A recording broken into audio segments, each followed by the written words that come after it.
MuggleNet SnitchCenter here live.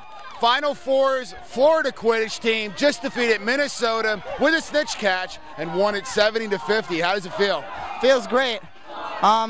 It just feels crazy because 2 months ago nobody knew who we were, and now we're going to the finals to hopefully play Middlebury, Texas A&M, and win. Now, this is a big time because right now you just signed a contract with the IQA to have the first actual Quidditch conference in the IQA.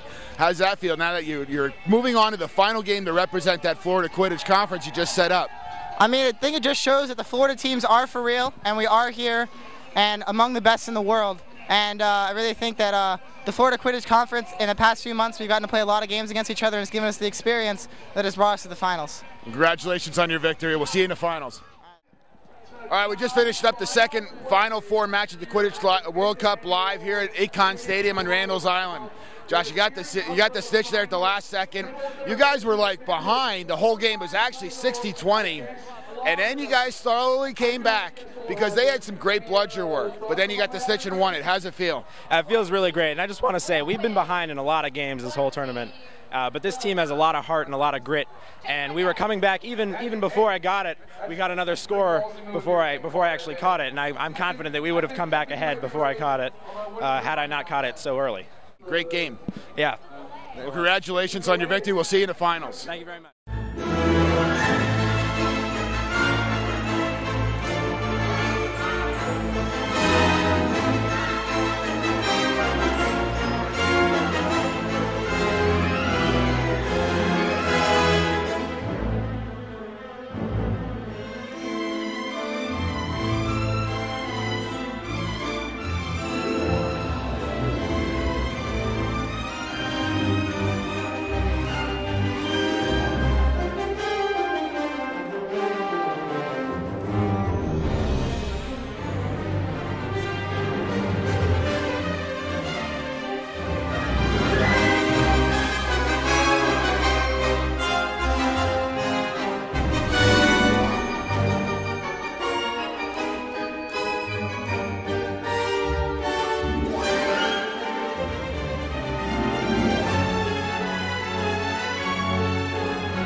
MuggleNet SnitchCenter coming to you live at Econ Stadium. The finals have just finished up here at the 5th annual Quidditch World Cup.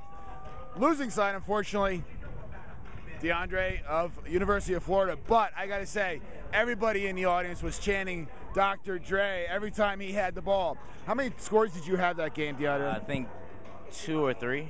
All right, but you were amazing. You were running around with it, with the quaffle, passing it, scoring it. You were doing everything. It was a great game.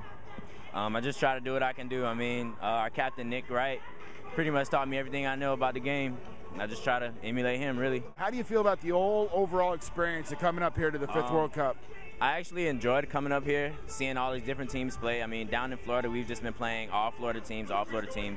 Actually, one of our goals, it doesn't matter to me that we didn't win. I just wanted to get to the finals so that everybody knows Florida is a strong Quidditch. And we have this tournament coming up, and we just want other teams to come down and play us. Come down and play us, because we're tired of playing each other. Well, everybody on MuggleNet World is going to know who you guys are, and congratulations on a fine, fine Quidditch World Cup. Really great job.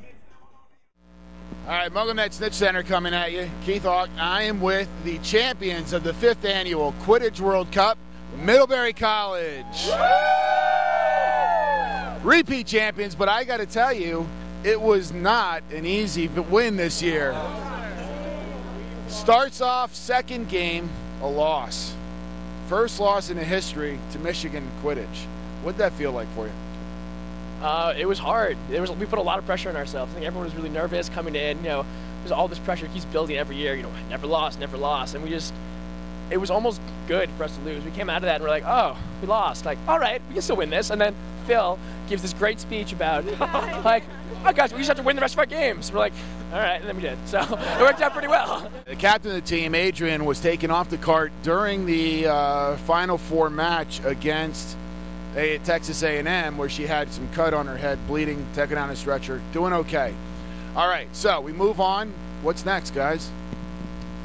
Sleep. Shower. Right now, sleep. Snow Quidditch. That's a 5-hour drive to Vermont. There's one thing we learned this year, it's that the level of play in this game is ramping up every single year. We went from, 40 teams last year, 60 now. They're all so good.